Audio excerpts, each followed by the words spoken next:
Buenas tardes. El Instituto de Política y Gobernanza le da nuevamente la bienvenida a su ciclo de conferencias. En esta ocasión, el tema es Jornada Electoral, Resultados, Defensa Jurídica del Voto y Proclamación de Electos. Tengo el honor de presentar a nuestro expositor, el doctor José de Jesús Orozco Enríquez. Me voy a permitir leer su síntesis curricular.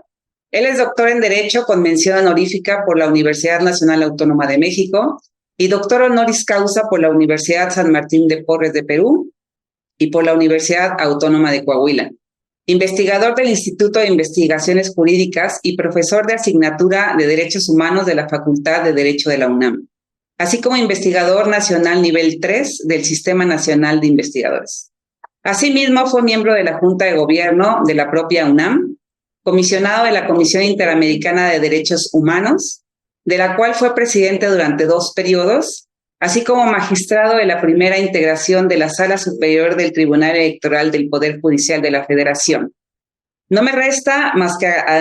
cederle la palabra al doctor José Jesús Orozco. Buenas tardes a todas, a todos. Muchas gracias por la amable presentación, Marcela. Agradezco cumplidamente al Instituto de Política y Gobernanza, en particular al licenciado Arturo Núñez, al ingeniero Roberto Wong, a sus autoridades, por su honrosa invitación para participar el día de hoy en este ciclo de conferencias ante tan selecta audiencia. Si me permiten, he preparado una presentación de PowerPoint que me voy a permitir incorporar, reiterando mi agradecimiento al Instituto de Política y Gobernanza para estar el día de hoy con ustedes, en donde se me ha pedido que aborde el tema de jornada electoral, resultados, defensa jurídica del voto y proclamación de electos. Me pidieron también que pusiera un énfasis en los aspectos contenciosos electorales propiamente. Como es de su conocimiento, seguramente la Ley General de Instituciones y Procedimientos Electorales distingue 4 etapas del proceso electoral. Por una parte, la preparación de la elección, y así como jornada electoral, resultados y declaraciones de validez de las elecciones y dictamen y declaraciones de validez de la elección. Como ustedes podrán apreciar, el tema que se me ha pedido que aborde pues está relacionado con las 3 etapas del proceso electoral posteriores a la de preparación de la elección. Y si nosotros nos refiriéramos a la defensa jurídica del voto para ya entrar propiamente en materia, podemos advertir 2 oportunidades importantes para hacer esta defensa jurídica del voto una vez que tiene lugar la jornada electoral. Y en este sentido está, por ejemplo, el que sea en sede administrativa, esto es ante los órganos del Instituto Nacional Electoral, y esto se trata que dentro de la misma mesa directiva de casilla, pues están los representantes de partidos políticos, en su caso de candidaturas independientes, y tienen derecho para defender jurídicamente el voto de formular escritos de protesta. Esto es, ante cualquier presunta irregularidad o violación a la normativa electoral, quienes representan a las candidaturas independientes, concretamente también los partidos políticos,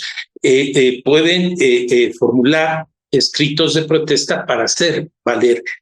la presunta existencia de estas irregularidades, o bien también el que puedan impulsar que las autoridades de la mesa directiva de casilla registren aquellos incidentes que hayan tenido lugar, y todo esto es significativo porque va a ser susceptible de valoración en caso de que se impugne jurisdiccionalmente el resultado electoral correspondiente. De ahí, pues, que sea de la mayor importancia, incluso como un paso previo para participar en el proceso electoral y defender jurídicamente el voto, que los partidos políticos y las candidaturas independientes contendientes puedan acreditar ante los órganos competentes, los consejos distritales del Instituto Nacional Electoral, sus representantes ante cada una de las mesas directivas de casilla, o en su caso puede haber también representantes generales.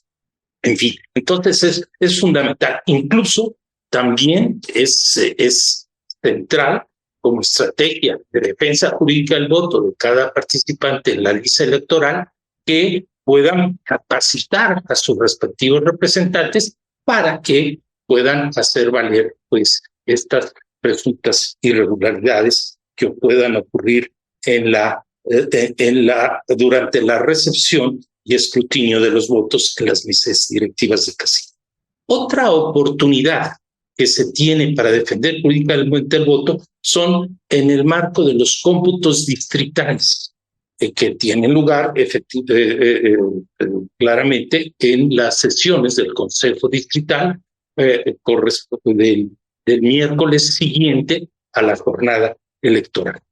en donde pueden tener dos momentos o dos planteamientos importantes. La celebración de un nuevo escrutinio y cómputo en caso de que el acta de alguna de las mesas directivas de Castilla pueda adolecer de algunas muestras de alteración, o que también presente errores aritméticos, o de que pueda haber una diferencia, o sea, mayor número de votos nulos que la diferencia entre primero y segundo lugar. En fin, yo en un momento vuelvo a esto, pero son oportunidades que se tienen para que el representante del partido político ante el Consejo Distrital pueda solicitar la realización de un nuevo escrutinio y cómputo relacionado con alguna de las mesas directivas de Castilla instaladas en el correspondiente distrito electoral. Y otra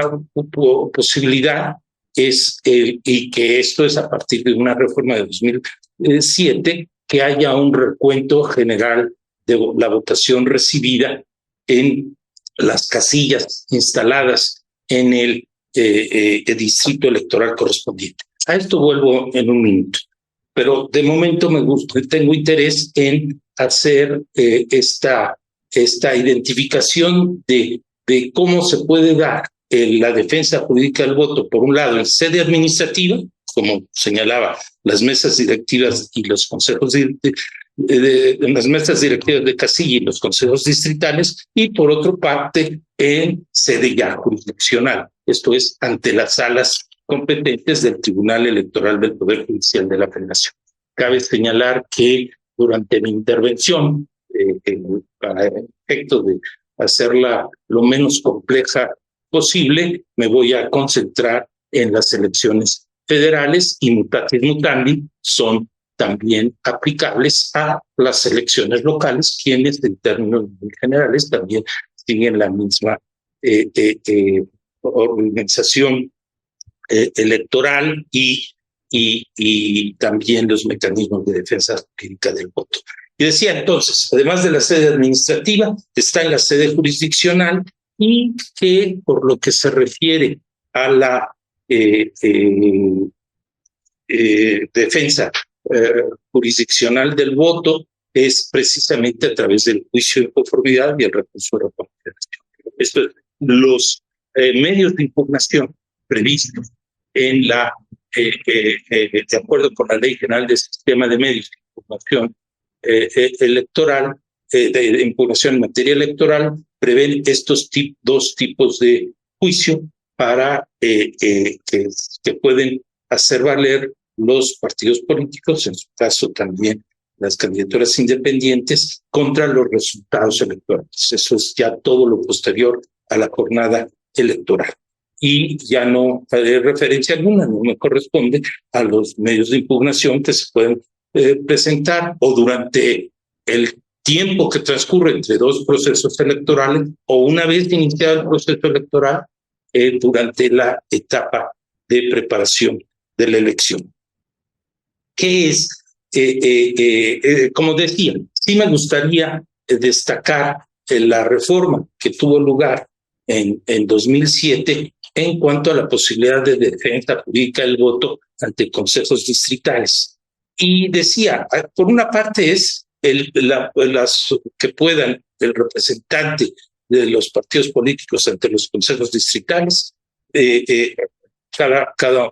uno de ellos puede solicitar un nuevo escrutinio y cómputo de ciertas casillas. Debe identificarse cuál es la casilla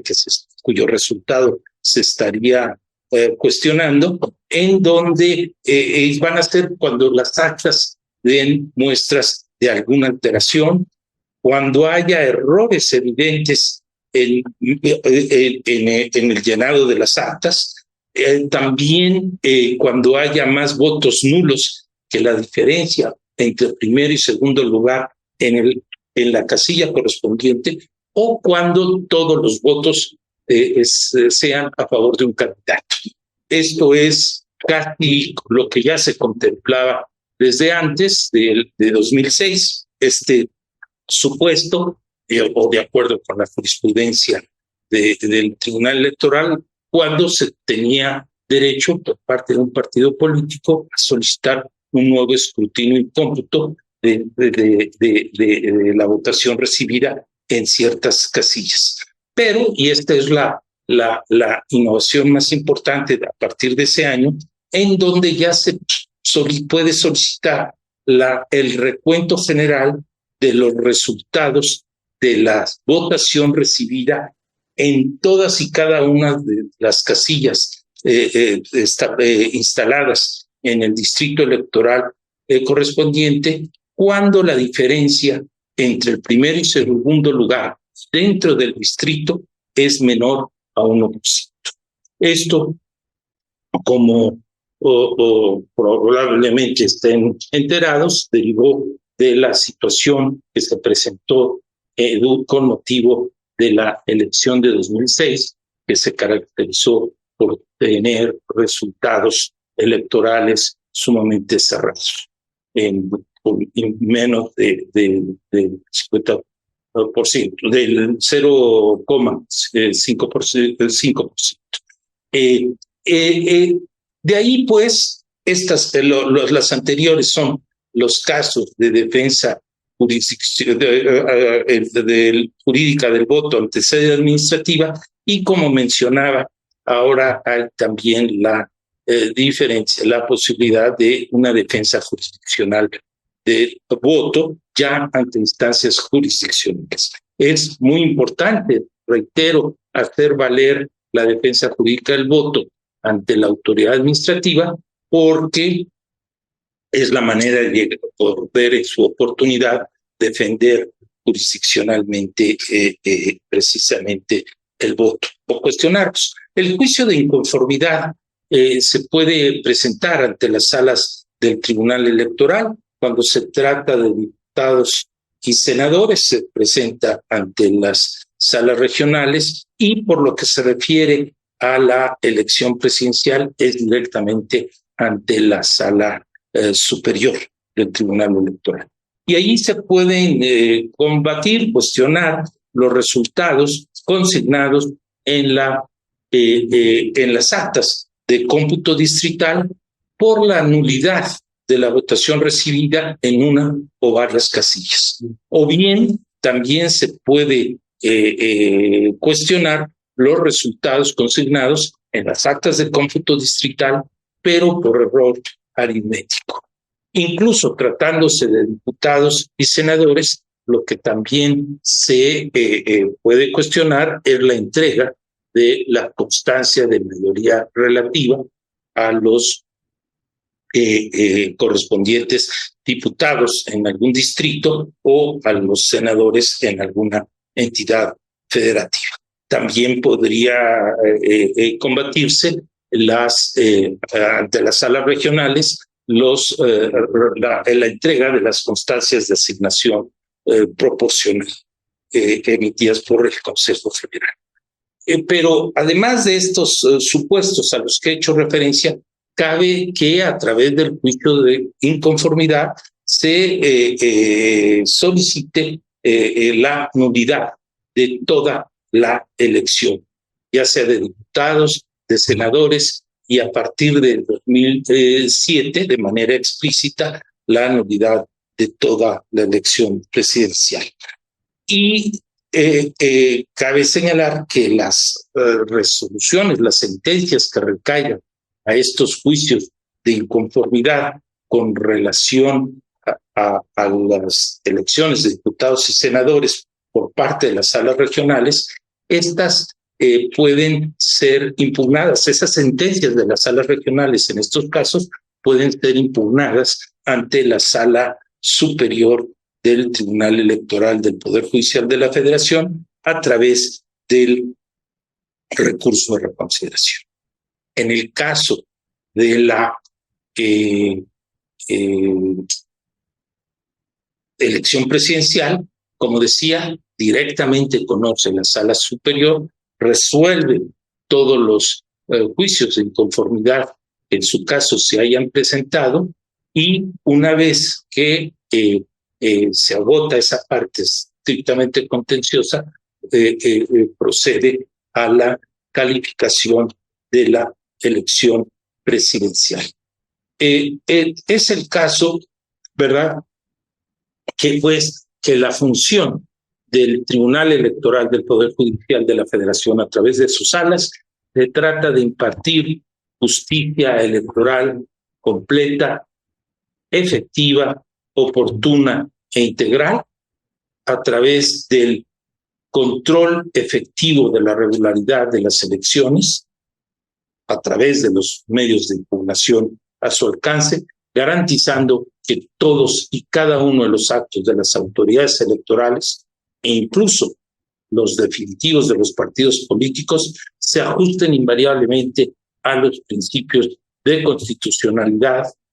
convencional, incluyendo el de convencionalidad, así como el de legalidad. El objetivo central es dar protección efectiva a los derechos político-electorales y de esta manera también ir dando definitividad a las diversas etapas del proceso electoral, sobre todo cuando se trata de los medios de impugnación presentados entre dos procesos electorales o durante la etapa de preparación de la elección. Es el hecho de que a la actualidad sea competencia exclusiva de las salas del Tribunal Electoral del Poder Judicial de la Federación hace que estemos ya en presencia de un contencioso electoral plenamente judicial a partir de 1996, a diferencia de lo que pudo o caracterizó a la justicia electoral mexicana entre 1822 y 1977, se caracterizó por tener un contencioso electoral político en donde las decisiones finales sobre las elecciones mexicanas estaban a cargo de un órgano legislativo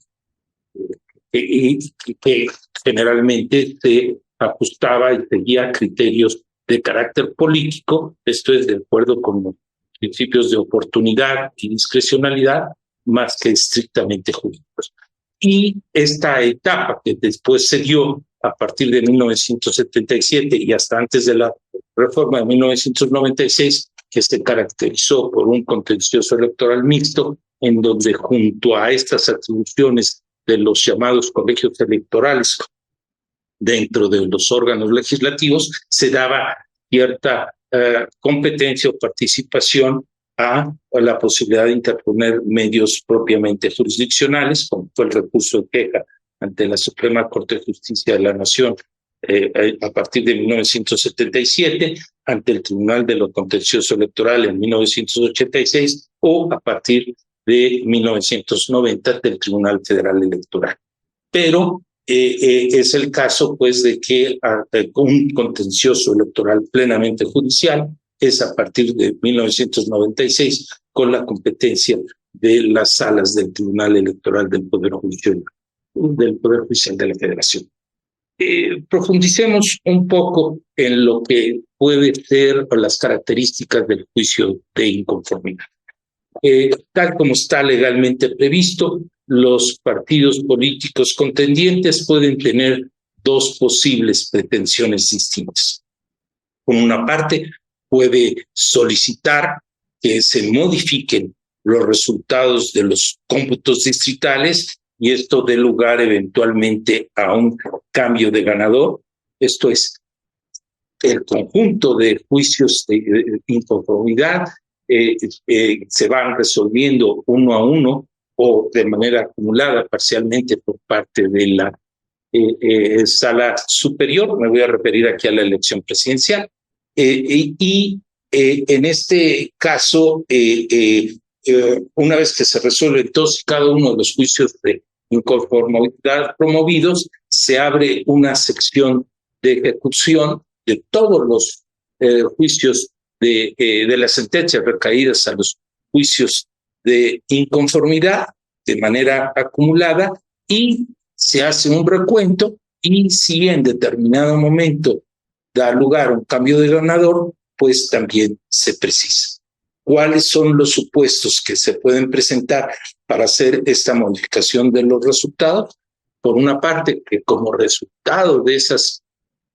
juicios de inconformidad se haya decretado la nulidad de la votación recibida en cierto número de casillas. O también si se impugnaron por error aritmético, ¿verdad? Y una vez que se llevó a cabo el nuevo escrutinio y cómputo respecto de algunas casillas, pues ese nuevo resultado, ¿verdad? También es el que da lugar a que se puedan modificar los resultados de los cómputos distritales y, como decía, eventualmente se dé lugar a un cambio de ganador. Otra posible pretensión en los juicios de inconformidad es directamente solicitar la nulidad de la elección. Cuando se considere, por ejemplo, que se actualizan los supuestos previstos en el artículo 41, base sexta de nuestra Constitución, y los correspondientes artículos que reglamentan esa disposición en los términos de la Ley General del Sistema de Medios de Impugnación en materia electoral. Y cuando se trata de la nulidad de la elección presidencial, se presenta directamente ante el Consejo General. Tratándose de las elecciones de diputados y senadores, tatis mutandi, ¿verdad? Y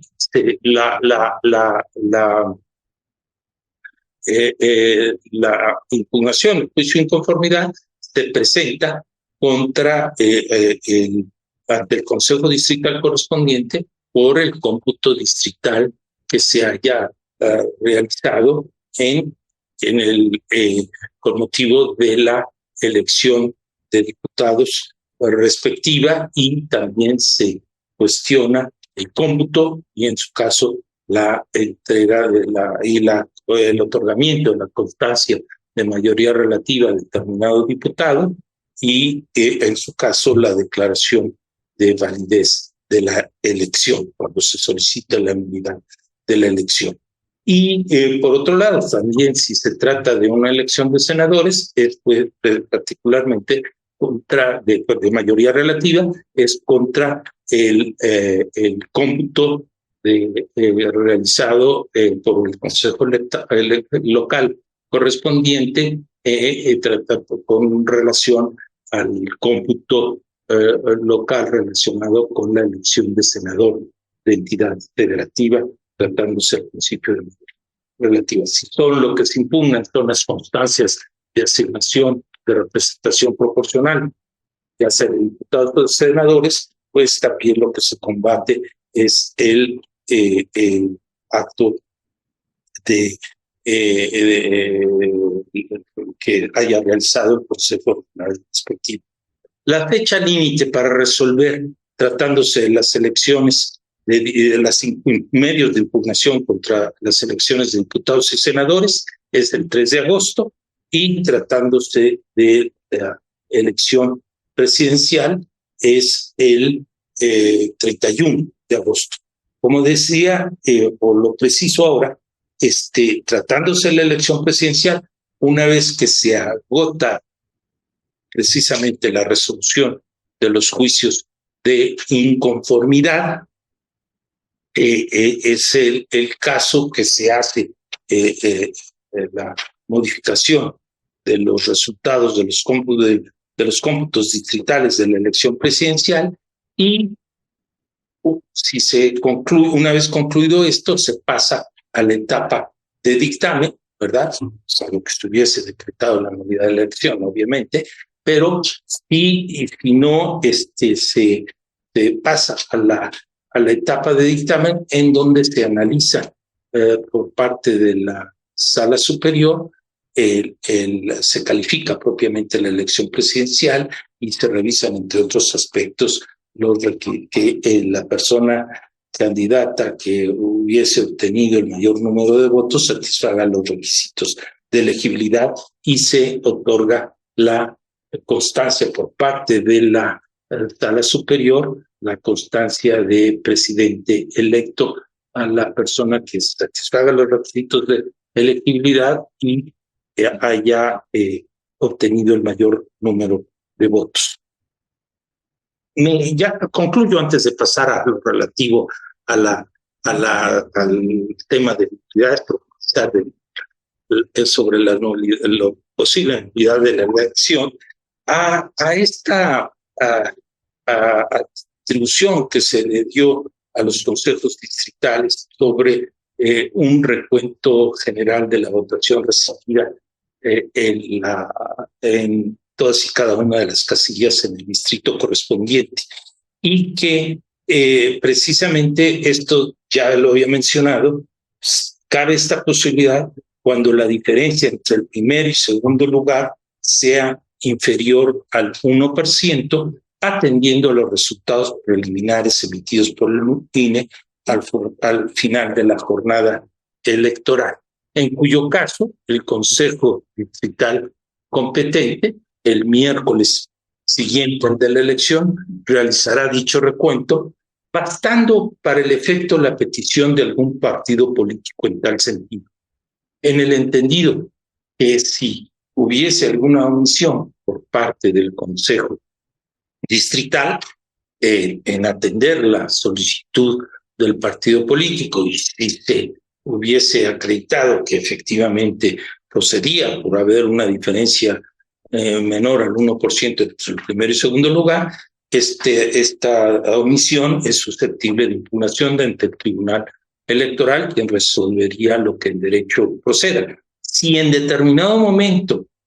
tuvo lugar este recuento general de la votación, ese recuento general ya es intocado para el Tribunal Electoral de acuerdo con la ley. Como se aprecia, hay un cambio de sistema entre lo que ocurría antes de 2006, en donde no se daba esta posibilidad de recuento general, pero sí me gustaría señalar con una alerta, ¿verdad?, que esta fórmula, la nueva fórmula, si se diera un resultado tan estrecho como en 2006, ¿verdad?, pues sencillamente menor al 1%, se corre el riesgo, valga la expresión, de que tampoco se posibilite un recuento significativo de casillas. Si nosotros atendemos a los resultados que hubo en 2006, pues vemos cómo hubo una distribución de la votación en donde el norte más simpatizó con una fuerza política y en el sur del territorio nacional por otra. Y entonces la mayor parte de los cómputos distritales, de los 300 que conforman a nuestro país, de lo que ocurrió en 2006, pues la mayor parte de los cómputos distritales presentaban una diferencia entre primero y segundo mayor al 1%,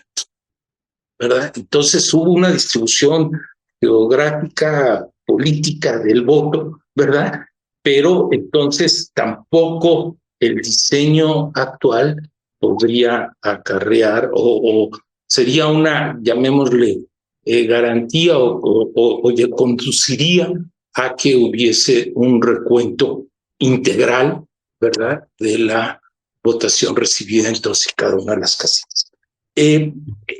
Cabe señalar que esta cuestión de un recuento general de votos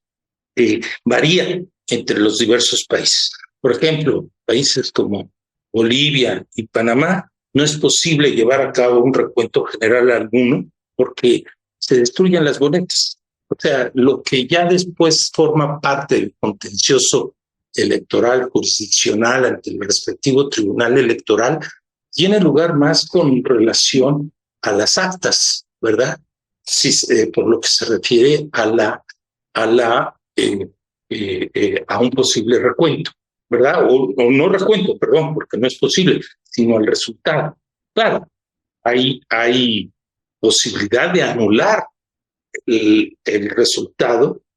de la votación recibida en alguna de estas mesas receptoras de votos en estos países por causales similares a las que prevé nuestro régimen legal electoral. Pero no hay posibilidad de llevar un recuento general porque se parte de que de la convicción de que el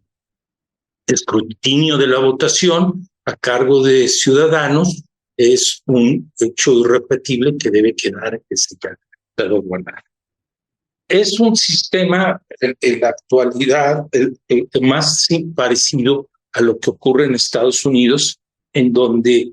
sí es posible en varias entidades federativas lograr recuentos, también cuando hay la diferencia inferior en algunos estados al 2%, en otros al 1%, en otras hasta el 0,5%, ¿verdad? Y en estos supuestos sí se prevén recuentos generales de votos en algunas entidades federativas, pero por lo menos en 14 no hay posibilidad alguna de que haya recuentos, ¿verdad? Entonces también está en Estados Unidos cabe esta situación de que puede no dar lugar a un recuento general de votos. Incluso recordemos cómo en el año 2000 lo que ocurrió con el conflicto entre Gore versus Bush, en que algunas tribunales del estado de Florida, ¿verdad?, habían ordenado la realización de un recuento de votos, pero cuando llegó el caso, la impugnación ante la Suprema Corte, en donde no había seguridades de que diera tiempo a que se resolviera o se recontaran todos y cada uno se recontara la votación recibida en todas y cada una de las mesas receptoras de votos en el estado de Florida, ordenó que se suspendiera dicho recuento. Ante esta decisión de la Suprema Corte, Gore decidió acatar el resultado, la decisión de la Corte y el resultado que originalmente decretaba como ganador a Bush. Pero cabe señalar que de acuerdo con el sistema de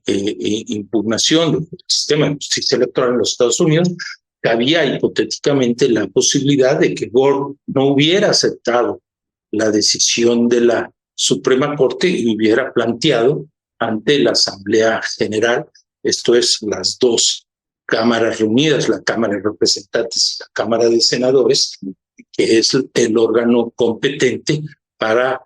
determinar de manera final la validez de una elección presidencial. Esto hipotético, porque es un contencioso político electoral a la fecha, mixto, ¿verdad?, pero con decisión final en un órgano legislativo por parte de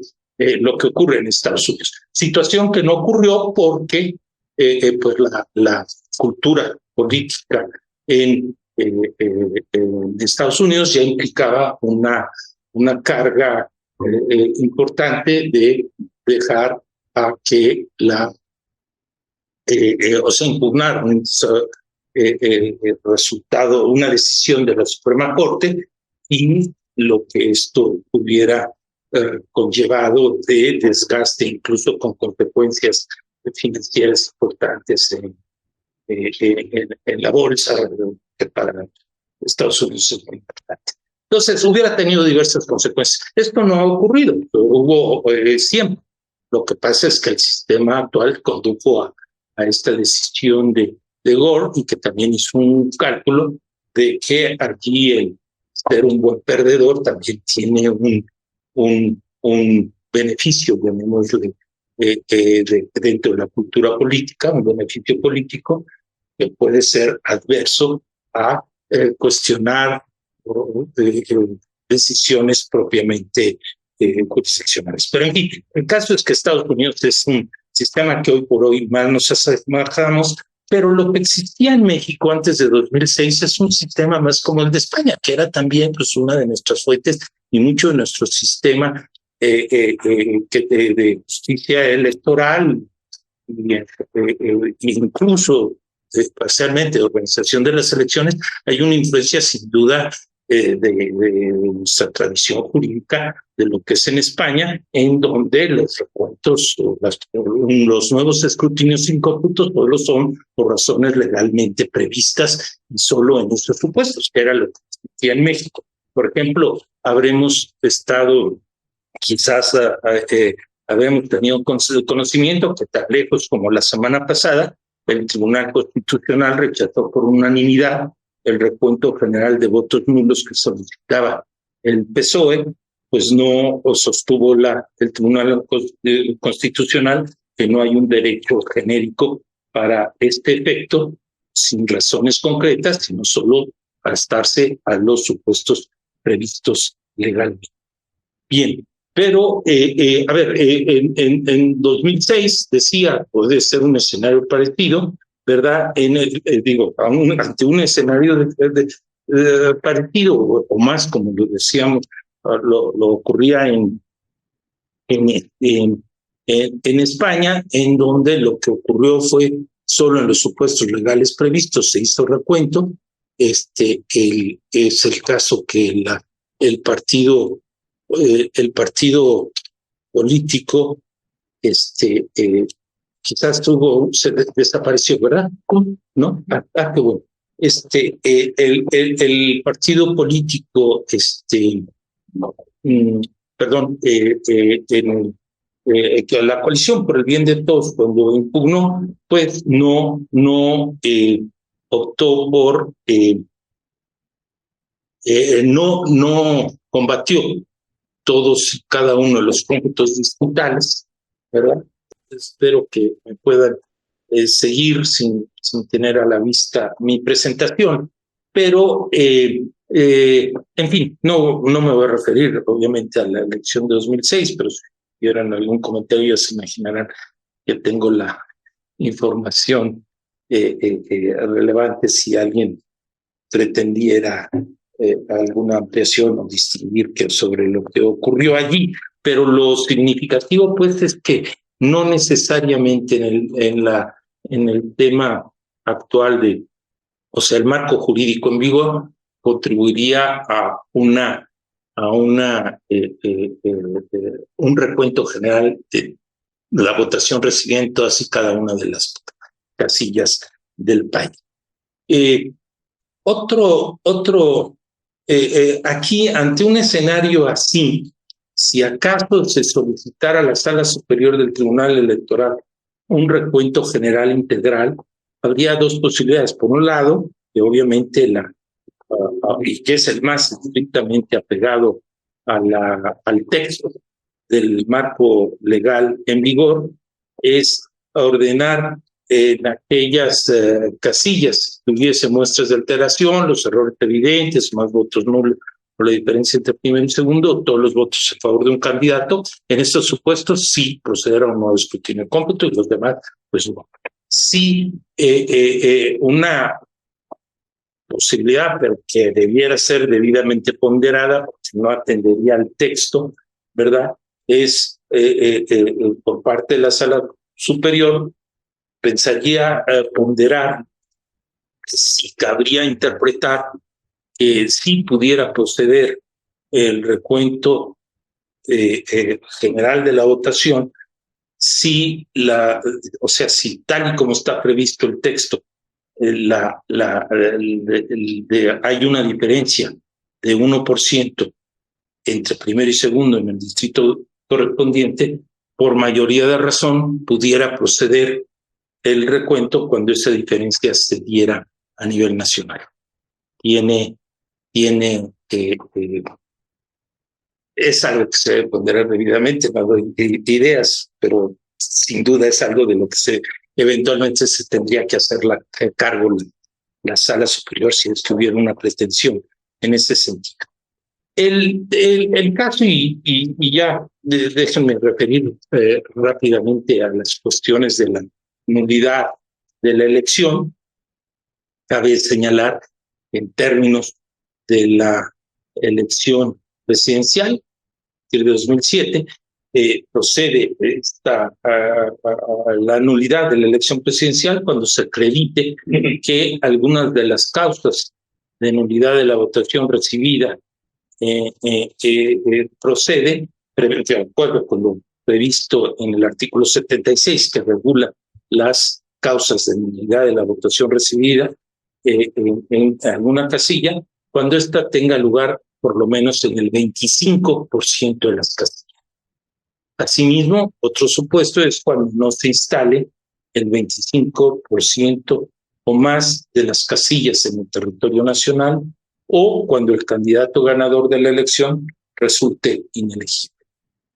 Esta causa de nulidad de la elección, si se trata de diputados o de senadores, es cuando se acredite la nulidad de las causas de nulidad de la votación recibida en por lo menos el 20% de las casillas, ya sea en el distrito o en la entidad federativa, ¿verdad? O no se instale el 20% o más de las casillas en el distrito o entidad federativa correspondiente. Es en los casos de diputado y senador. Lo mismo cuando los candidatos, pues es la nulidad, cuando los candidatos que integren la fórmula respectiva, tratándose de mayoría relativa, resulten inelegibles. Hay una causa genérica de nulidad de elecciones de diputados y senadores. Incluso esto existía desde antes de 2006. Y es cuando se hayan cometido en forma generalizada violaciones sustanciales en la jornada electoral, en el distrito o entidad de que se trate, y se demuestre que fueron determinantes para el resultado de la elección. Cuando tienen lugar estos 5 supuestos, procede la nulidad de la elección, salvo que las irregularidades hayan sido imputables a los partidos políticos promoventes o sus candidatos. Cabe señalar que antes de 2006, por ejemplo, la sala superior, hasta ese año, entre 96 y 2006, decretó la nulidad en 33 ocasiones, 2 de gobernador, 2 de diputado federal, 2 de diputado local, y el resto fueron de ayuntamientos. Y a partir de 2007, ¿verdad?, tuvo lugar una reforma que a la fecha sigue en vigor, en que las salas solo podrán decretar la nulidad de una elección por las causales que expresamente se establezcan en las leyes. Esto tuvo el propósito de cuestionar o evitar que pudiera llegar a tener lugar un criterio que había sostenido la sala superior de decretar la nulidad de la elección por la actualización de la llamada causal abstracta de nulidad en la elección que tuvo lugar en la elección de gobernador en Tabasco. Aquí yo me permitiría solo señalar que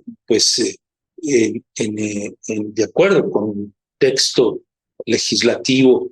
en Tabasco, en el año 2000, que se decretó esta nulidad de la elección de gobernador, pues había un artículo, un precepto que establecía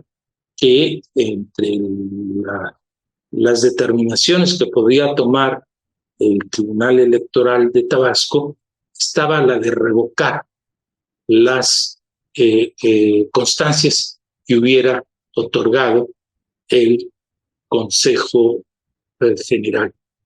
el Consejo Estatal Electoral. Y la única constancia que podía otorgar el Consejo Estatal Electoral en esa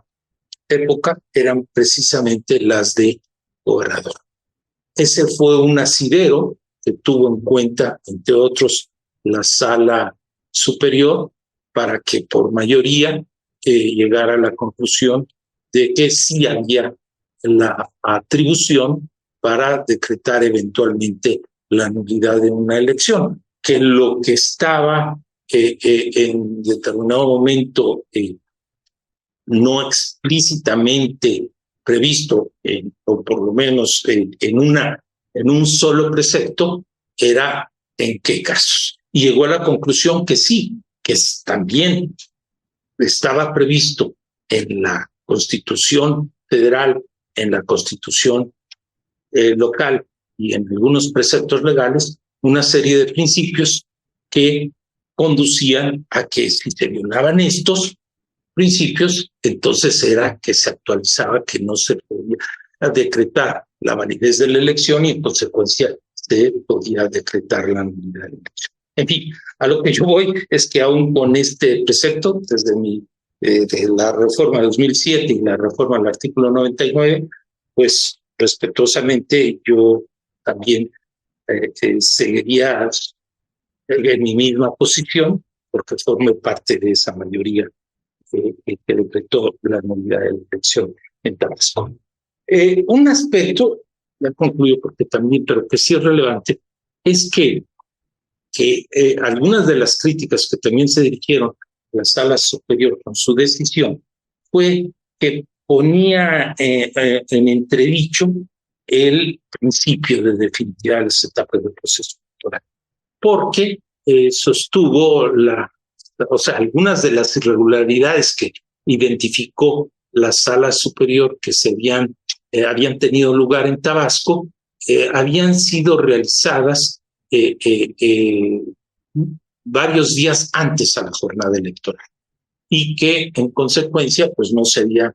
clausurado la etapa de la jornada electoral, sino se traían a la etapa de resultados violaciones o irregularidades en una etapa previa del proceso electoral y que esto reñía con el principio de definitividad. Lo que argumentó la mayoría fue que pues se puede precluir el derecho a impugnar cuando hay la facultad, llamémosle la oportunidad procesal de impugnar. Pero si esas irregularidades que tuvieron lugar en Tabasco no hubo posibilidad alguna de impugnar, sino esto se pudo hacer hasta el momento de la etapa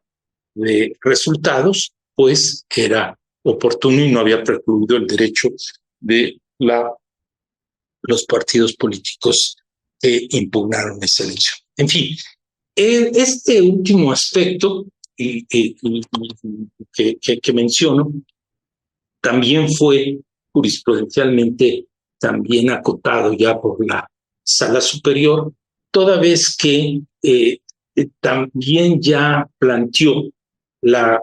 atribución, la facultad de la autoridad administrativa electoral para depurar el procedimiento electoral. Esto es para que se identifica que hay alguna irregularidad, tenga la obligación la autoridad electoral administrativa de depurarlo, eliminar y evitar que permanezca esa irregularidad. Y entonces hubo un precedente en 2004 en el caso de Veracruz y a partir de allí ya también lo estuvo señalando la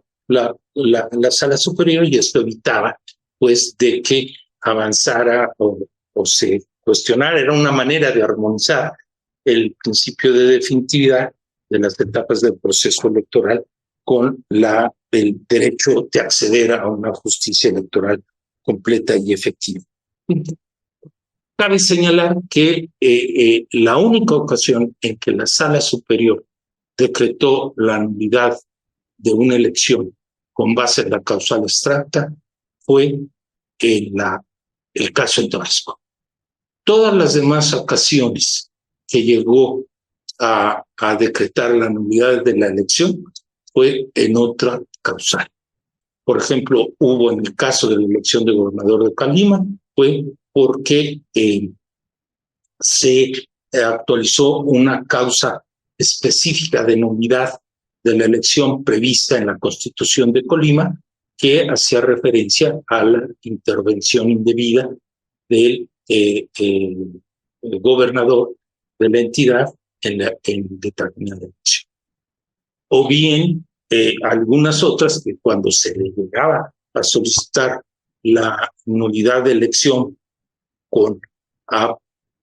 pretendido apoyo en la causa abstracta de nulidad, lo que hizo la Sala Superior fue reconducirla a la llamada causa genérica de nulidad de la elección, por estimar que esta causa genérica de nulidad, prevista en el artículo 78 en vigor, que se reproduce en varias de las elecciones, de las legislaciones de las entidades federativas, era lo que procedía.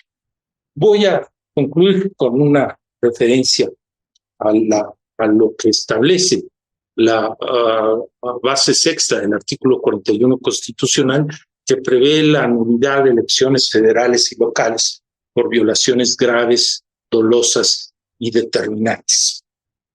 Y es que esto se da en los casos en que, por un lado, se exceda el gasto de campaña en un 5% del monto total autorizado. Segundo supuesto es cuando se compre o adquiera cobertura informativa o tiempos en radio y televisión fuera de los supuestos previstos en la ley. O un tercer supuesto es cuando se reciban o utilicen recursos de procedencia ilícita o recursos públicos en la campaña. Estas violaciones se establecen en el 41 constitucional, deberán acreditarse de manera objetiva y material. Se presumirá que las violaciones son determinantes, dice el constituyente, cuando la diferencia entre el primero y segundo lugar sea inferior a 5%, en el entendido que en caso de la nulidad de la elección se convocará a una elección extraordinaria en la que no podrá participar la persona sancionada. Esta previsión constitucional así se establece que también sea reglamentada por el legislativo, ya sea en el ámbito federal o de las entidades federativas. Por lo que se refiere al ámbito federal, la Ley General del Sistema de Medios de Impugnación en materia electoral establece que por violaciones graves tienen lugar aquellas irregularidades que produzcan una afectación sustancial a los principios constitucionales y pongan en peligro el proceso electoral y sus resultados. Se entenderá que son dolosas estas violaciones cuando aquellas realizadas con pleno consentimiento de su carácter ilícito, con la intención de obtener un efecto indebido en los resultados. Por cobertura informativa indebida, establece la ley que se va a entender cuando se vea evidente que por su carácter reiterado y sistemático se trata de una actividad publicitaria dirigida a influir en las preferencias electorales y no de un ejercicio periodístico. En el entendido de que para salvaguardar el derecho a la libertad de expresión no será objeto de inquisición judicial las entrevistas, opiniones, editoriales o cualquier análisis que refleje la opinión de quien la emite. Como se puede apreciar, hay cierta vaguedad en varias de estas figuras jurídicas. violaciones sustanciales, violaciones en forma generalizada, violaciones determinantes. Aquí debe tenerse presente que aunque haya una vaguedad en el tipo, en la causa de nulidad, no da lugar a la discrecionalidad, esto es en cuanto a la potestad de decidir libre y prudencialmente, sino al arbitrio del órgano jurisdiccional electoral competente, entendido como la apreciación circunstanciada dentro del parámetro legal, lo cual requiere de la aplicación técnica de los conceptos jurídicos indeterminados que exigen precisión del supuesto previsto en la norma por parte del órgano decisorio, con su respectiva calificación jurídica, la prueba para tomar una decisión y su adecuación al fin perseguido en la materia. Es el caso, pues, de que hay varios desafíos, es la última parte de mi intervención, en materia de justicia electoral, tanto del INE como del Tribunal Electoral. Sin duda, uno de los más claros, evidentes, es la designación de titulares de relevantes áreas electorales dentro del Instituto Nacional Electoral, de manera fundamental, pues el titular de la Secretaría Ejecutiva, la persona titular de la Secretaría Ejecutiva o de la unidad del contencioso electoral, que es central para las atribuciones que ya iniciado el proceso electoral deben realizarse, o así como de 2 magistraturas de la Sala Superior del Tribunal Electoral. También la anticipación de tiempos electorales a través de fórmulas de simulación que bueno, ha pretendido reencauzar y darle un sentido jurídico y someterle a la normativa, pero sí es importante, diría yo, que este reencauzamiento jurídico de la actuación de las virtuales candidaturas presidenciales ante el inminente inicio de precampañas, pues debe haber un cuidado, un escrúpulo de la Autoridad de Energía, ¿verdad?, de la autoridad electoral, para que pues se rescate precisamente esta obligación jurídica de ajustarse al marco constitucional y legal aplicado. Incluso, insisto, antes del inicio de precampañas. Sin duda, otro desafío son estas críticas recurrentes al desempeño del INE o del Tribunal Electoral de manera infundada por parte desde la Presidencia de la República a una supuesta actuación sesgada, y en general esta polarización y crispación entre las presuntas fuerzas políticas contendientes durante esta etapa todavía previa a las precampañas, que sin duda se podría correr el riesgo de que se acentúe. Uno de los desafíos más grandes es sin duda el de la violencia política. Esto es, estamos enfrentando un contexto de graves violaciones a los derechos humanos por la violencia del crimen organizado y la militarización de la seguridad pública. Si nosotros atendemos a lo ocurrido en el proceso electoral de 2021, que fue el más violento, en donde se identificaron 782 agresiones a candidatos, 38 candidaturas de personas candidatas asesinadas y varias campañas suspendidas. Esto es, aunque es competencia de fiscalías y tribunales penales ordinarios, pues lo más grave, estimo, es que prevalece la impunidad, y de ahí que se cometen estas violaciones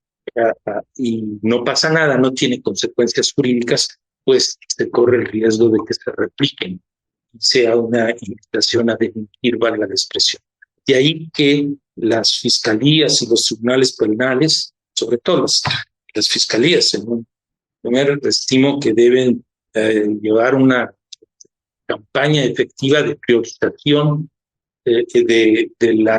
persecución penal de estos atentados a la democracia y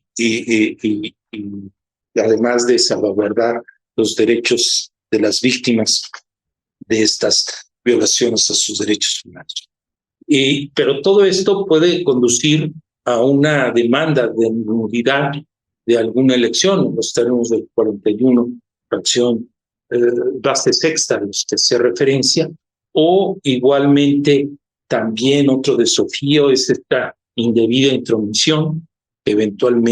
ha tenido lugar por parte del presidente, pero que eventualmente pudieran replicar gobernadoras, gobernadores o algunos otros servidores públicos, en franca violación al artículo 134 constitucional, al promover de manera personalizada y parcial, ya sea en favor o en contra, con el uso de recursos públicos. Incluso el desacato de medidas cautelares de línea y resoluciones del Tribunal Electoral que tuvieron lugar en 2021, se vio esto también o se ha visto en esta etapa todavía previa al inicio del proceso electoral por personas que aspiraron a cargos internos, llamémoslo así, tal como lo calificó el Tribunal Electoral,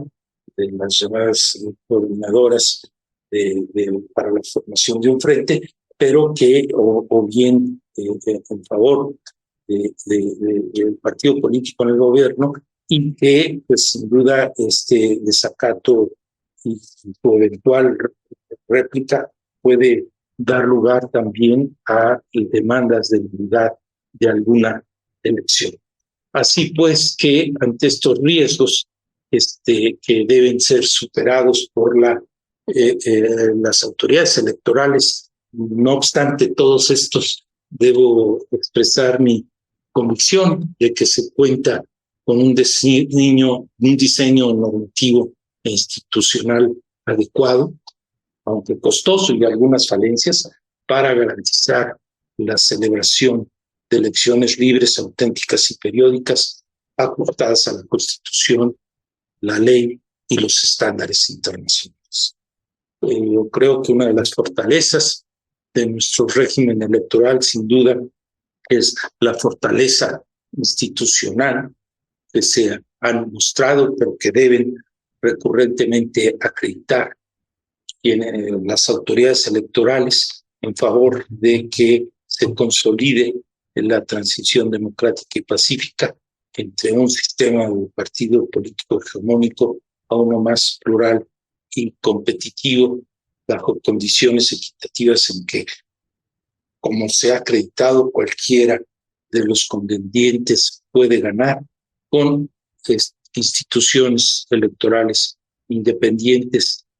e imparciales, con la fortaleza para garantizar el respeto a la voluntad del electorado y, en su caso, la alternancia política entre las más variadas corrientes ideológicas. Muchas gracias y perdón si me extendí en mi presentación. Agradecemos al doctor José de Jesús Orozco Enríquez por su excelente conferencia. Las preguntas que han llegado, doctor, son las siguientes. De parte del maestro Manuel Quijano, mil felicidades por esta conferencia. ¿Considera usted que ante tanta pulcritud jurídica en México sea posible violentar políticamente los resultados electorales en el año 2024? ¿Sea posible qué, perdón? Sea posible violentar políticamente los resultados electorales en el año 2024. Gracias. Bueno, sí, sin duda, el riesgo existe. Ya hacía referencia a mi convicción de que hay fortaleza institucional. Yo creo que hay una capacidad instalada en el Instituto Nacional Electoral a través del Servicio Profesional Electoral, bueno, la competencia de quienes integran los órganos colegiados y de dirección del propio Instituto Nacional Electoral, al igual que una capacidad instalada en el Tribunal Electoral del Poder Judicial de la Federación, que ha contado con el acierto desde mi punto de vista de conservar buena parte del personal jurídico, judicial, que asiste a las magistraturas. Incluso hay personas que pueden seguir desempeñando sus servicios incluso y que lo hicieron desde el entonces Tribunal Federal Electoral. Bueno, toda esta capacidad instalada sin duda es una fortaleza, y usted, y que agradezco mucho la pregunta, don Manuel, en cuanto a hablar de pulcritud jurídica, pero sí, este riesgo de violentar políticamente pues persiste, y discúlpeme que lo diga, pero es que el mayor riesgo deriva hasta de las posiciones de algunos servidores públicos, incluso desde la más alta tribuna, como es la que está a cargo del el titular de la Presidencia de la República, que a través de sus conferencias matutinas pues pone en riesgo, ha desacatado medidas cautelares emitidas por el Instituto Nacional Electoral, convalidadas por el Tribunal Electoral, y de persistir esta situación pues cunde el mal ejemplo y se pueden replicar por otras autoridades de servidores públicos de otros niveles, y esto es un riesgo mayúsculo para el proceso electoral. De ahí que también existe un gran desafío para las autoridades electorales, porque deben buscar mecanismos para responder de una manera efectiva y oportuna para evitar estas indebidas actuaciones, y un acompañamiento, llamémosle, de la sociedad en el sentido academia y opinión pública y medios de información, en donde destaquen este indebido actuar y contrario a los principios que caracterizan a todo Estado constitucional democrático de derecho. Entonces, pues sí, es un gran desafío, el riesgo está, pero yo invitaría a que, o sea, y confío, ¿no?, en que soy optimista, pero hay nubarrones en que las autoridades electorales puedan actuar de manera, porque son los centrales, de manera consecuente, para hacer valer los principios de constitucional y legalidad, a los que invariablemente se deben ajustar todos y cada uno de los actos electorales. Gracias, doctor Orozco. De parte de Carlos Vargas. Doctor Orozco, ¿cuáles son los riesgos y oportunidades que advierte en el proceso electoral que está iniciando? Bueno, es muy similar, o sea, a la pregunta anterior. Yo al final de mi intervención hacía referencia a algunos de los riesgos, desafíos. Yo diría que en lo inmediato es que sí, quizás es que la debida y oportuna integración de los servidores públicos que faltan dentro del INE, y en su oportunidad de las magistraturas de la sala superior. Esto es central, ¿verdad? También el que pueda haber, ya mencionaba yo este indebido actuar de servidores públicos y desde el presidente de la República, pero que también ante este indebido actuar y quizás también de los virtuales candidaturas, yo creo que debe ser puntual las autoridades electorales de reencauzar. Cuando hablo de oportunidad que pregunta el licenciado Carlos Vargas, yo diría de reencauzar debidamente, así como lo hicieron en cuanto a las personas titulares de las coordinaciones como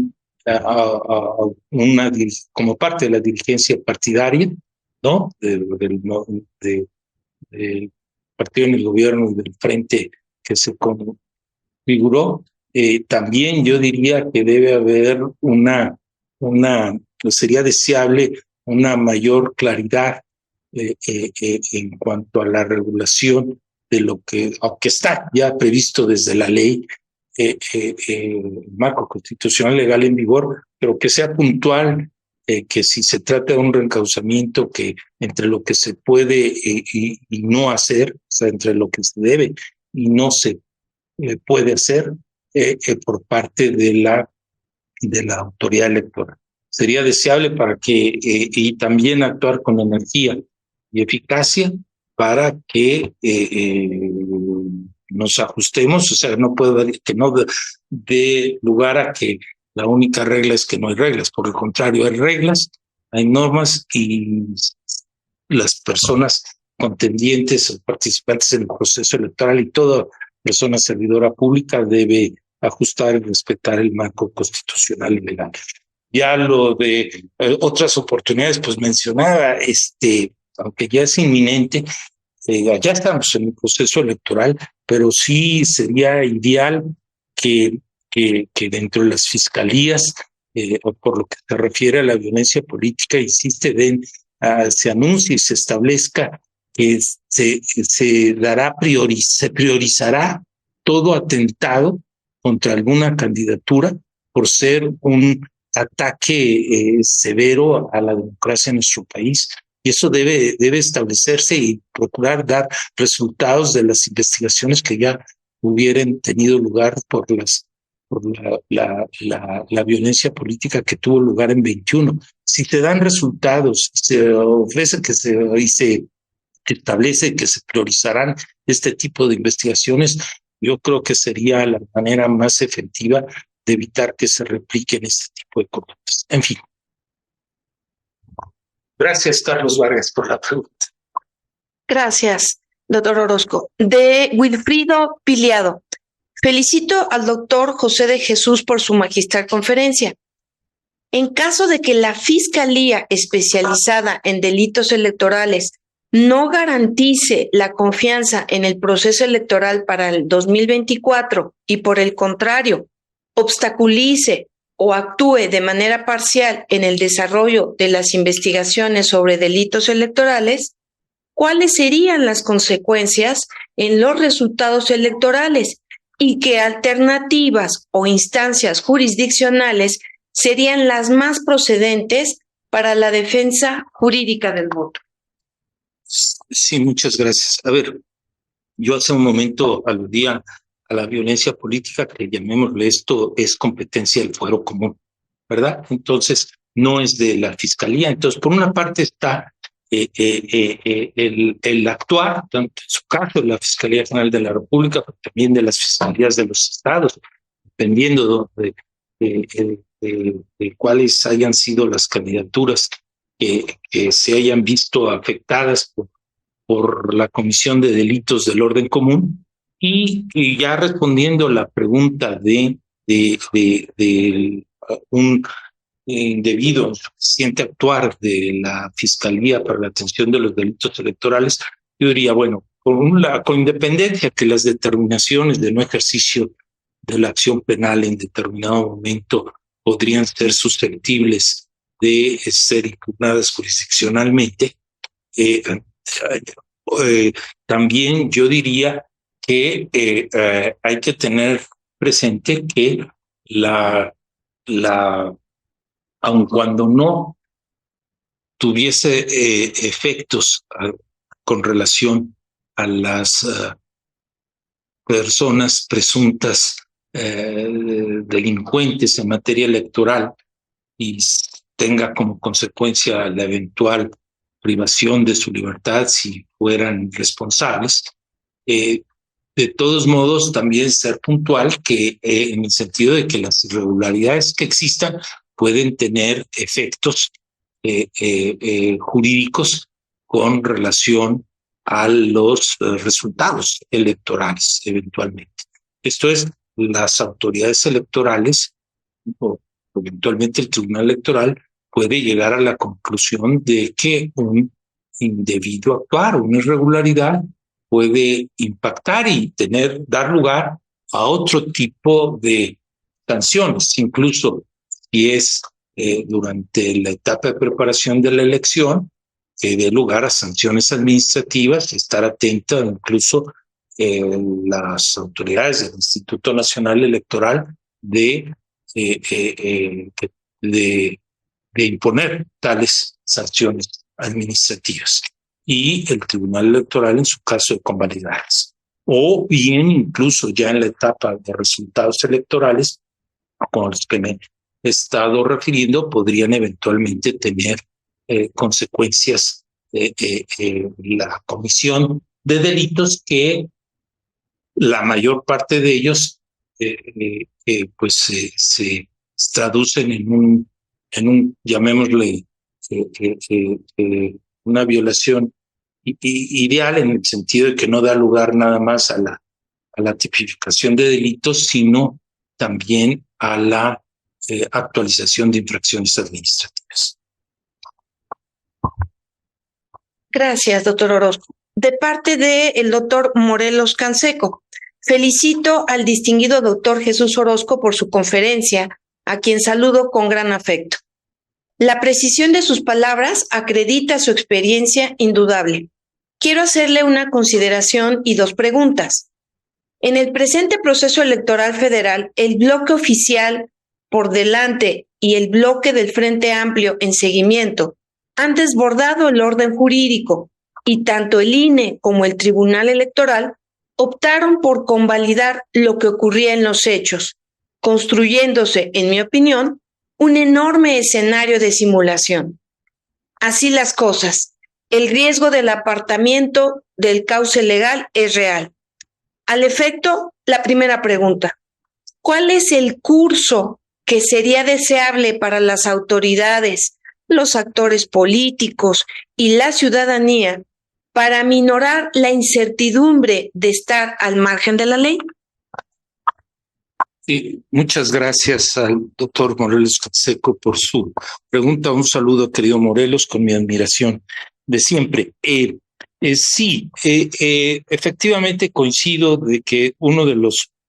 desafíos que está enfrentando el INE, sin duda, es pues esta situación de simulación que se dio y que el riesgo que esto repercute en cuanto a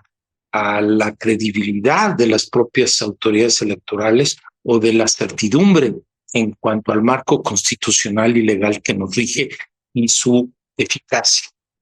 Sin duda es un desafío. Ahora, se reencausó, ya es una decisión, las decisiones por mayoría que tuvieron lugar,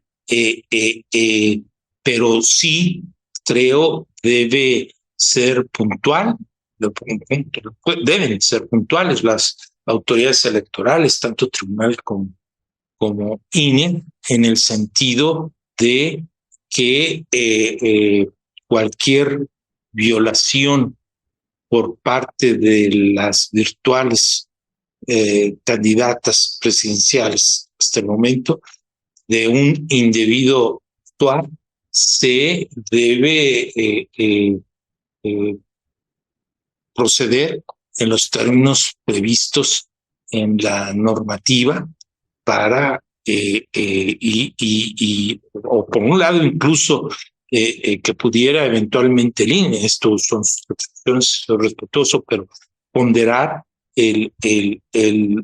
dar un marco, que aunque ya está desde la Constitución y la ley, de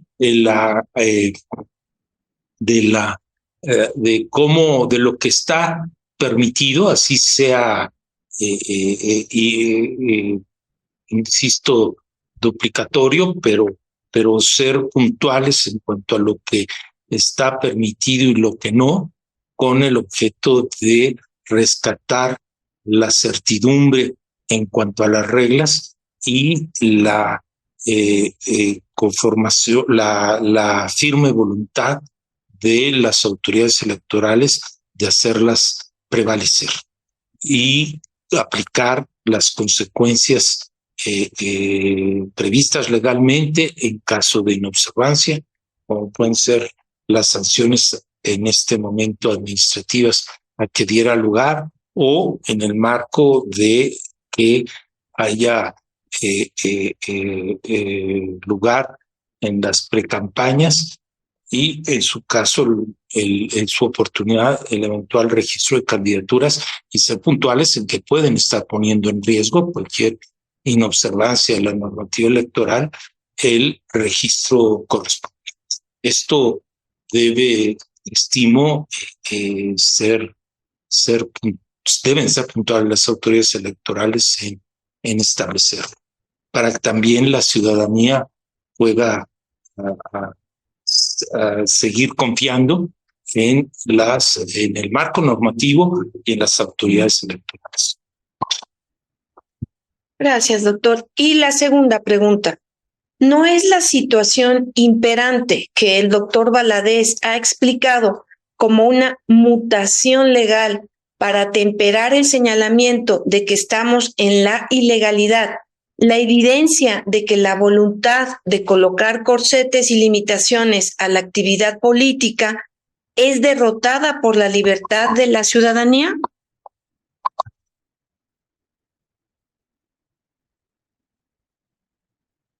Sí. Bien, a ver, pues ese desafío de mutación, o sea, este riesgo de que se interprete de mutación a la que se refiere el doctor Diego Valadez, de anomia,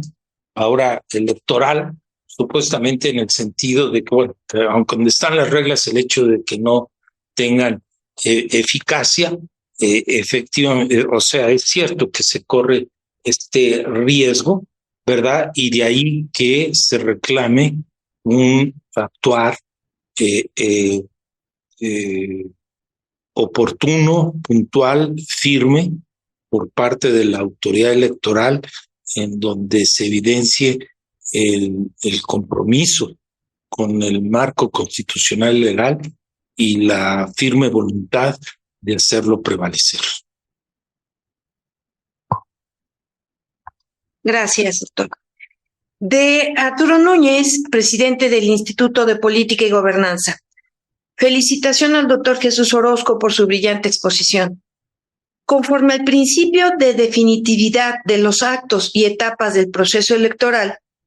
el adelanto, de hecho, de las precampañas, aún antes del inicio del proceso formal electoral, puede invocarse junto con otras irregularidades a lo largo del proceso electoral para solicitar la anulación de la elección presidencial por violación sistemática de los principios rectores constitucionales de la función electoral. Gracias por la respuesta. Gracias, presidente.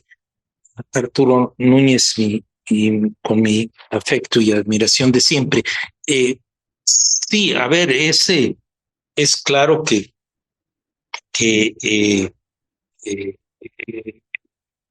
la situación imperante de violaciones recurrentes, sistemáticas a la normativa electoral y eventualmente hasta de desacato de manera explícita, o sea, a decisiones de las autoridades electorales que han calificado como violatorias de la normativa electoral, y de ahí que hayan ordenado su suspensión, pueden acarrear consecuencias dentro del desarrollo del proceso electoral, y que se llegue eventualmente a actualizar en la etapa de resultados. O sea, porque estamos, el principio de definitividad es que ya una situación jurídica que fue calificada de determinada manera se pudo haber agotado en su caso, la etapa previa. Pero cuando estamos en presencia de un desacato, yo creo que esto también debiera ser evaluado por la autoridad electoral. porque ya en su momento es algo distinto, ¿verdad? A lo que en otro momento existió, ¿verdad? Aun cuando es más parecido a lo que se ocurrió en 2021, ¿verdad? Eh, eh, Hay una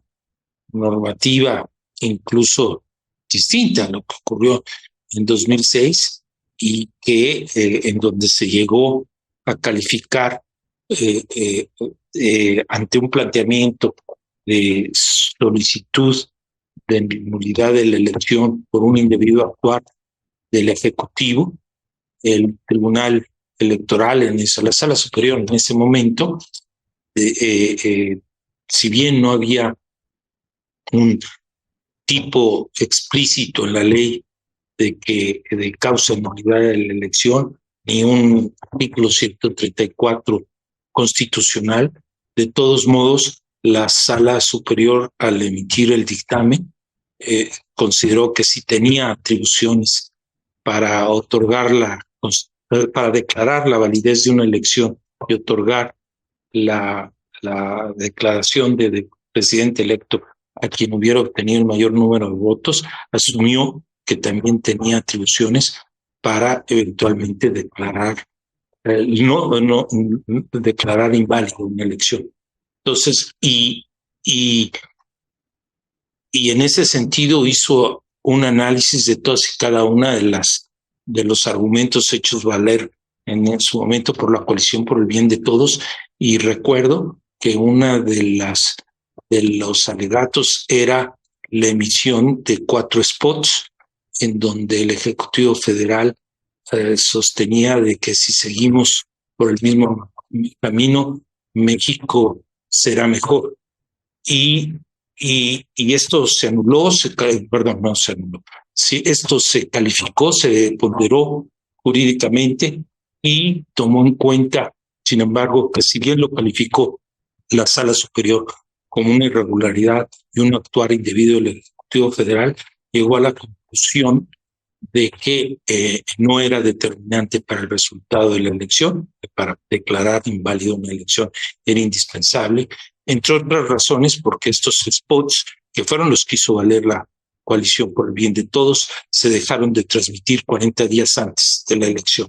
Y entre otros razonamientos que hizo la Sala Superior fue que bueno, también el impacto que pudo haber tenido en el ánimo del electorado era inferior. Hacía referencias a que máxime la Coalición por el Bien de Todos fue la fuerza política que contó con mayor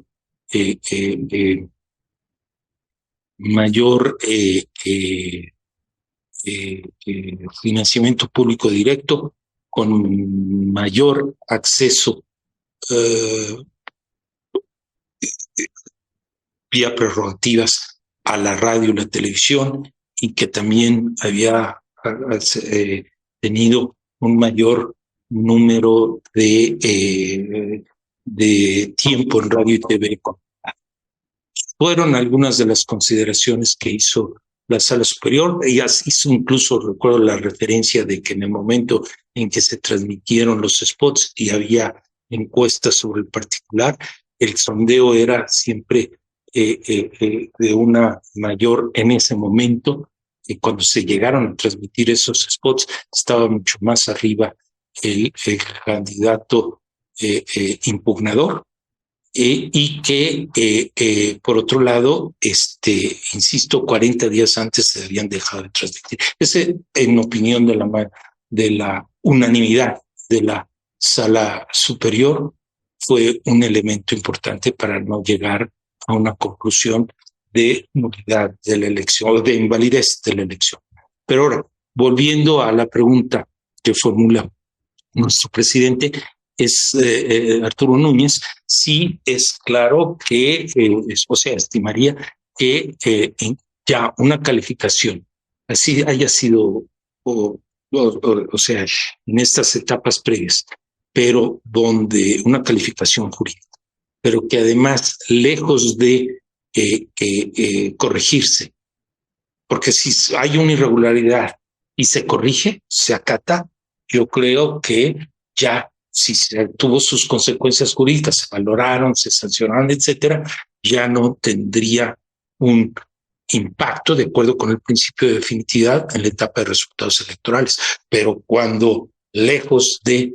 que haya tenido eficacia esa calificación jurídica, persiste en esa actitud y hay un desacato, yo creo que es algo que se puede valorar en su oportunidad por el órgano competente, la Sala Superior del Tribunal.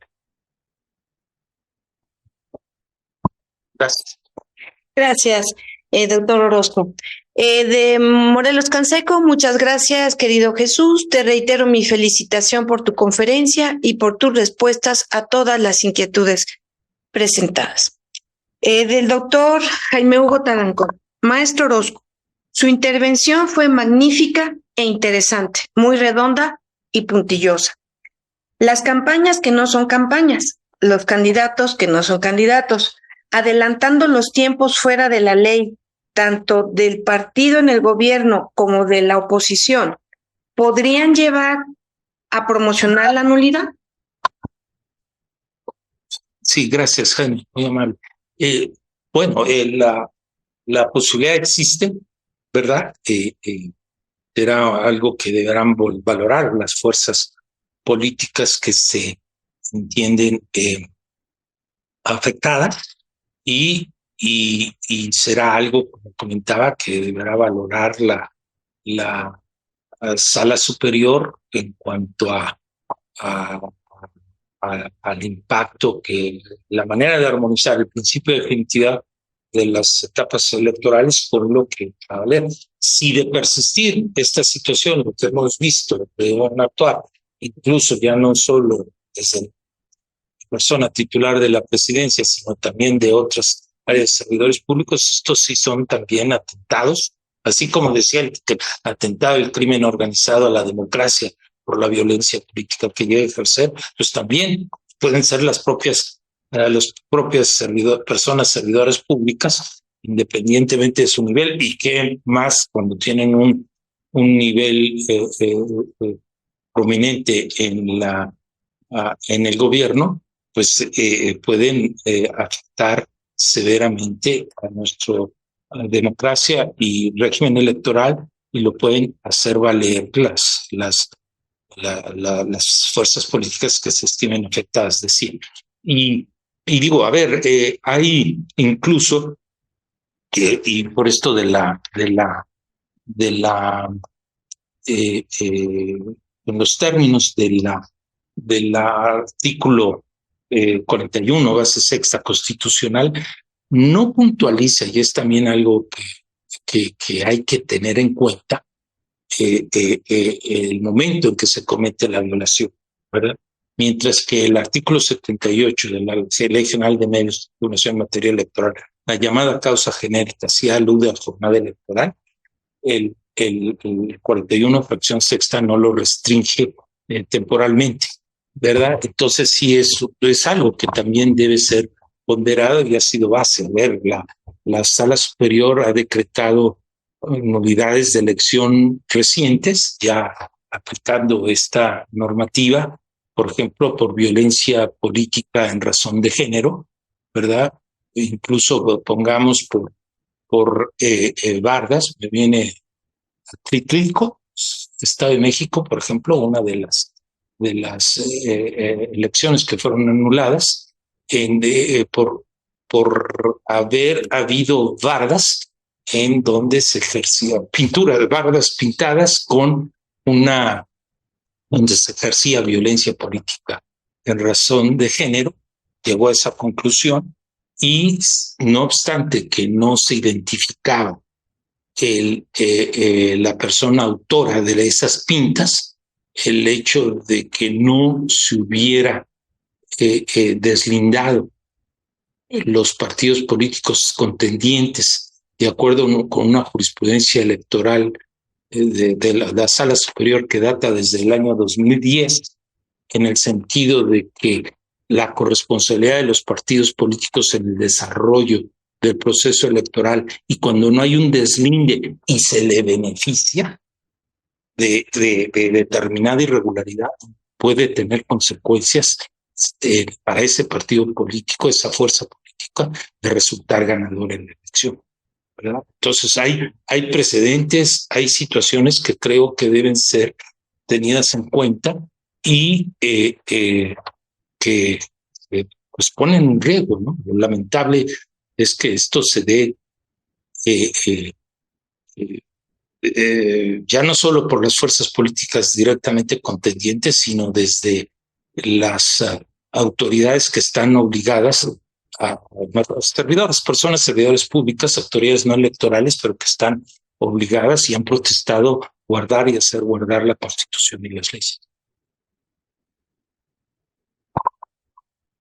Gracias, doctor Orozco. Y una última pregunta de María de Jesús Alejandro, quien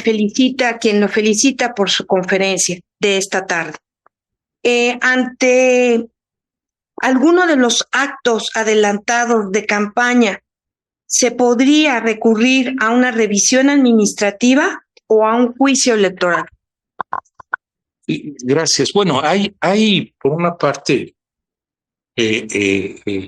un procedimiento especial sancionador, yo diría, ¿verdad? Que cabría ponderar si sería ese procedimiento especial sancionador creado desde la primera, de manera pretoriana, o sea, jurisprudencial, desde la primera integración de la Sala Superior, que después se estableció a nivel constitucional y legal, el que a través de la unidad de lo contencioso electoral del Instituto Nacional Electoral le corresponde sustanciarlo y tomar las determinaciones que correspondan, y cuya decisión en su oportunidad, la unidad de lo contencioso electoral presenta ante la comisión correspondiente sus conclusiones, y esto eventualmente puede ir al Consejo General y de ahí dar lugar, con la determinación a que haya lugar, a ser impugnada jurisdiccionalmente. Entonces, hay quizás vías, estimo, para hacer valer las irregularidades que tienen lugar, primero, según entiendo, en este momento ante la instancia competente del Instituto Nacional Electoral, y eventualmente a través del sistema de medios de impugnación bajo la competencia del Tribunal Electoral, con el objeto de hacer prevalecer los principios de constitucionalidad y legalidad a los cuales se deben ajustar invariablemente las autoridades electorales. Muchas gracias por su amable invitación a nuestro presidente Arturo Núñez, nuestro anfitrión, ingeniero Roberto Wong, en fin, a todas y todos, muchas gracias por su atención, y a quienes, de manera especial, a quienes me formularon las preguntas y quienes me acompañaron en la presentación y la formulación de las mismas. Muchas gracias a todos, a todos.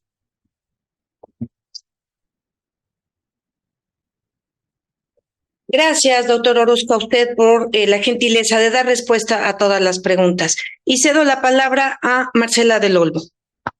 Bueno, el Instituto de Política y Gobernanza los invita a participar en nuestra última conferencia de este primer ciclo, la cual está programada para el jueves 28 de septiembre, la cual lleva por título Las bases del plan de desarrollo y la integración de equipos de gobierno. El expositor de la conferencia será el licenciado Emilio Chaifet Chemor.